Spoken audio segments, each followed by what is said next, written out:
দলীয় পদের জন্য লাখ লাখ টাকা নেওয়ার অভিযোগ, আর সেই অভিযোগ এবং পদ না পেয়ে টাকা ফেরত চাওয়ার ঘটনাকে কেন্দ্র করে খেজুরিতে তৃণমূল পার্টি অফিসের ভেতর দুই নেতার হাতাহাতি, মারামারি, ঘুষোঘুষির ভাইরাল ভিডিও প্রকাশ্যে, যা ঘিরে জোর শোরগোল শুরু হয়েছে খেজুরিতে।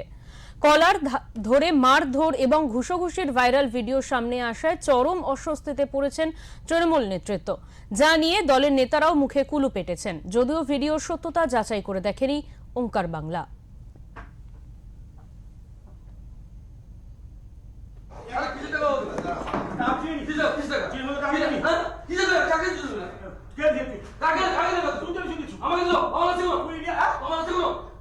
না, ওগুলো কোনো ইস্যু নয়, ওগুলো ব্যক্তিগত ব্যাপার। আমাদের দাদার মতো আমি ওনাকে সম্মান করি।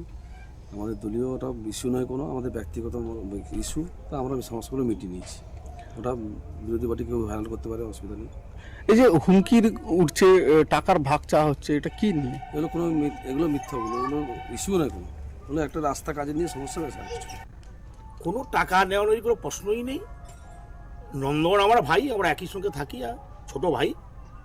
আমাদের মধ্যে ব্যক্তিগতভাবে আমাদের একটা ভুল বোঝাবুঝি হয়েছিল, এতে কোনো সমস্যা নেই, আমরা নিজেরাই মিটিয়ে নিয়েছি। কোনো এখানে রাজনীতিরও কোনো নেই, এখানে টাকা পয়সারও কোনো নেই। সে আমার ভাই, আমি তার দাদা। যেভাবে ছিলাম বা পূর্বে, এখনও আমরা আছি, আজও আছি, আগামী দিনে থাকবো। কোনো গণ্ডগোল নেই। ভিডিও যেটা ভাইরাল হয়েছে, ওটা আমরা নিজেরা বসতে বসতে এই একটা মিসআন্ডারস্ট্যান্ডিংয়ে আমি একটু হাতে ঠেলে দিয়েছিলাম। আবার আমরা নিজেরা বসে আমরা দু ভাই মিলেমিশে আমাদের মানে আলিঙ্গন করে আমরা যে যারা বাড়ি চলে এসেছি। এতে কিছু না, এটা আমাদের আভ্যন্তরীণ ব্যাপার, ব্যক্তিগত।